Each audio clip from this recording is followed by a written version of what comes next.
इस प्रकार निर्विशेषवादी तथा ध्यान योगी भी अपरोक्ष रूप से कृष्ण भावना भावित होते हैं।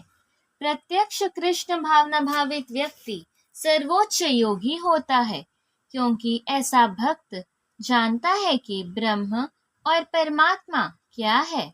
उसका परम सत्य विषय ज्ञान पूर्ण होता है, जबकि निर्विशेषवादी तथा ध्यान योगी अपूर्ण रूप में कृष्ण भावना भावित होते हैं। इतने पर भी इन सबों को अपने अपने कार्यों में निरंतर लगे रहने का आदेश दिया जाता है, जिससे वे देर सवेर परम सिद्धि प्राप्त कर सके। योगी का पहला कर्तव्य है कि वह कृष्ण पर अपना ध्यान सदैव एकाग्र रखे। उसे सदैव कृष्ण का चिंतन करना चाहिए और एक क्षण के लिए भी उन्हें नहीं भूलना चाहिए। परमेश्वर में मन की एकाग्रता ही समाधि कहलाती है। मन को एकाग्र करने के लिए सदैव एकांतवास करना चाहिए और बाहरी उपद्रवों से बचना चाहिए। योगी को चाहिए कि वह अनुकूल परिस्थितियों को ग्रहण करे और प्रतिकूल परिस्थितियों को त्याग दे, जिससे उसकी अनुभूति पर कोई प्रभाव न पड़े। पूर्ण संकल्प कर लेने पर उसे उन व्यर्थ की वस्तुओं के पीछे नहीं पड़ना चाहिए जो परिग्रह भाव में उसे फंसा ले। ये सारी सिद्धियां तथा सावधानियां तभी पूर्ण रूपेण कार्यान्वित हो सकती है जब मनुष्य प्रत्यक्षतः कृष्ण भावना भावित हो, क्योंकि साक्षात कृष्ण भावनामृत का अर्थ है आत्मोत्सर्ग, जिसमें संग्रह भाव परिग्रह के लिए लेश मात्र स्थान नहीं होता। श्रील रूप गोस्वामी कृष्ण भावनामृत का लक्षण इस प्रकार देते हैं।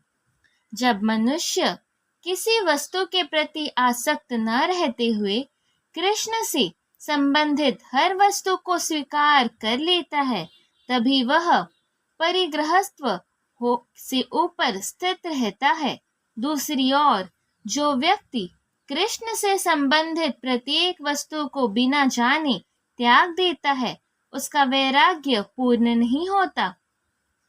कृष्ण भावना भावित व्यक्ति भली भांति जानता रहता है कि प्रत्येक वस्तु श्री कृष्ण की है। फलस्वरूप वह सभी प्रकार के परिग्रह भाव से मुक्त रहता है। इस प्रकार वह अपने लिए किसी वस्तु की लालसा नहीं करता। वह जानता है कि किस प्रकार कृष्ण भावनामृत के अनुरूप वस्तुओं को स्वीकार किया जाता है और कृष्ण भावनामृत के प्रतिकूल वस्तुओं का परित्याग कर दिया जाता है। वह सदैव भौतिक वस्तुओं से दूर रहता है, क्योंकि वह दिव्य होता है और कृष्ण भावनामृत से रहित व्यक्तियों से किसी प्रकार का सरोकार न रखने के कारण सदा अकेला रहता है। अतः कृष्ण भावनामृत में रहने वाला व्यक्ति पूर्ण योगी होता है। योगाभ्यास के लिए योगी एकांत स्थान में जाकर भूमि पर कुशा बिछा दे और फिर उसे मृगछाला से ढके तथा ऊपर से मुलायम वस्त्र बिछा दे। आसन न तो बहुत ऊंचा हो न बहुत नीचा, यह पवित्र स्थान में स्थित हो। योगी को चाहिए कि इस पर दृढ़ता पूर्वक बैठ जाए और मन इंद्रियों तथा कर्मों को वश में करते हुए तथा मन को एक बिंदु पर स्थिर करके हृदय को शुद्ध करने के लिए योगाभ्यास करे। तात्पर्य: पवित्र स्थान तीर्थ स्थान का सूचक है। भारत में योगी तथा भक्त अपना घर त्याग कर प्रयाग, मथुरा, वृंदावन, ऋषिकेश तथा हरिद्वार जैसे पवित्र स्थानों में वास करते हैं और एकांत स्थान में योगाभ्यास करते हैं, जहाँ यमुना तथा गंगा जैसी नदियाँ प्रभावित होती हैं। किंतु प्रायः ऐसा करना सबों के लिए, विशेषतया पाश्चात्यों के लिए संभव नहीं है। बड़े बड़े शहरों के तथा कथित योग समितियों भले ही धन कमा ले, किंतु वे योग के वास्तविक अभ्यास के लिए सर्वथा अनुपयुक्त होते हैं। जिसका मन विचलित है और जो आत्मसंयमी नहीं है, वह ध्यान का अभ्यास नहीं कर सकता। अतः बृहनारदीय पुराण में कहा गया है कि कलयुग वर्तमान युग में, जबकि लोग अल्पजीवी आत्म साक्षात्कार में मंद तथा चिंताओं में व्यग्र रहते हैं, भगवत प्राप्ति का सर्वश्रेष्ठ माध्यम भगवान के पवित्र नाम का कीर्तन है।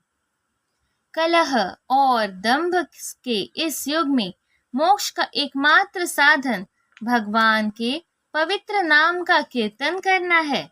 कोई दूसरा मार्ग नहीं है, कोई दूसरा मार्ग नहीं है, कोई दूसरा मार्ग नहीं है।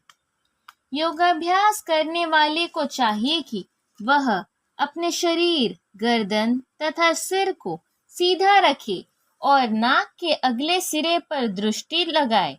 इस प्रकार वह अविचलित तथा दमित मन से, भय रहित विषयी जीवन से पूर्णतया मुक्त होकर अपने हृदय में मेरा चिंतन करे और मुझे ही अपना चरम लक्ष्य बनाए। तात्पर्य: जीवन का उद्देश्य कृष्ण को जानना है, जो प्रत्येक जीव के हृदय में चतुर्भुज परमात्मा रूप में स्थित है। योगाभ्यास का प्रयोजन विष्णु के इसी अंतर्यामी रूप की खोज करने तथा देखने का अतिरिक्त और कुछ नहीं है। अंतर्यामी विष्णु मूर्ति प्रत्येक व्यक्ति के हृदय में निवास करने वाले कृष्ण का स्वान स्वरूप है। जो इस विष्णु मूर्ति की अनुभूति करने के अतिरिक्त किसी अन्य कपट योग में लगा रहता है, वह निसंदेह अपने समय का अपव्यय करता है।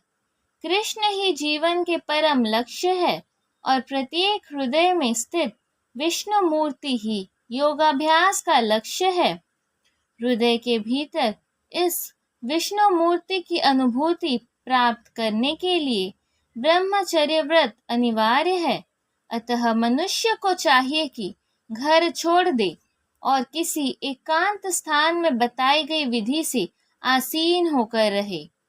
नित्य प्रति घर में या अन्यत्र मैथुन भोग करते हुए और तथाकथित योग की कक्षा में जाने मात्र से कोई योगी नहीं हो जाता। उसे मन को संयमित करने का अभ्यास करना होता है और सभी प्रकार की इंद्रिय तृप्ति से, जिसमें मैथुन जीवन मुख्य है, बचना होता है। महान ऋषि याज्ञवल्क्य ने ब्रह्मचार्य के नियमों को बताया है। सभी कालों में, सभी अवस्थाओं में तथा सभी स्थानों में मनसा वाचा कर्मणा मैथुन भोग से पूर्णतया दूर रहने में सहायता करना ही ब्रह्मचर्य व्रत का लक्ष्य है। मैथुन में प्रवृत्त रहकर योगाभ्यास नहीं किया जा सकता। इसलिए बचपन से जब मैथुन का कोई ज्ञान भी नहीं होता, ब्रह्मचर्य की शिक्षा दी जाती है। 5 वर्ष की आयु में बच्चों को गुरुकुल भेजा जाता है, जहाँ गुरु उन्हें ब्रह्मचारी बनने के दृढ़ नियमों की शिक्षा देता है। ऐसे अभ्यास के बिना किसी भी योग की उन्नति नहीं की जा सकती, चाहे वह ध्यान हो या कि ज्ञान या भक्ति। किंतु जो व्यक्ति विवाहित जीवन के विधि विधानों का पालन करता है और अपनी ही पत्नी से मैथुन संबंध रखता है, वह भी ब्रह्मचारी कहलाता है। ऐसे संयमशील गृहस्थ ब्रह्मचारी को भक्ति संप्रदाय में स्वीकार किया जा सकता है, किंतु ज्ञान तथा ध्यान संप्रदाय वाले ऐसे गृहस्थ ब्रह्मचारी को भी प्रवेश नहीं देते। उनके लिए पूर्ण ब्रह्मचार्य अनिवार्य है। भक्ति संप्रदाय में गृहस्थ ब्रह्मचारी को संयमित मैथुन की अनुमति होती है, क्योंकि भक्ति संप्रदाय इतना शक्तिशाली है कि भगवान की सेवा में लगे रहने से वह स्वतः ही मैथुन का आकर्षण त्याग देता है। जहाँ अन्यों को विषय भोग से दूर करने के लिए बाध्य किया जाता है, वहीं भगवत भक्त शाश्वदान के कारण इंद्रिय तृप्ति से स्वतः विरक्त हो जाता है। भक्त को छोड़कर अन्य किसी को इस अनुपम रस का ज्ञान नहीं होता।